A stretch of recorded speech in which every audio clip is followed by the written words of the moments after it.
আপনি যদি nothing phone 4a আর nothing phone 4a pro এর মধ্যে কোনটা কিনবেন বুঝতে না পারেন, তাহলে আমি বলবো এই ভিডিওটা আপনার জন্য।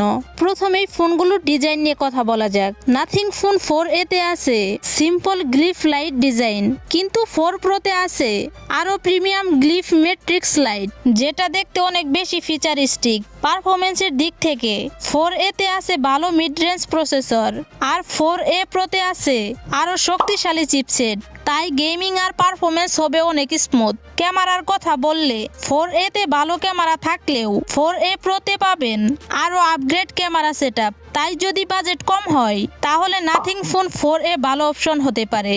আর যদি একটু প্রিমিয়াম এক্সপিরিয়েন্স নিতে চান তাহলে নাথিং ফোন 4a প্রো হতে পারে বেস্ট চয়েস।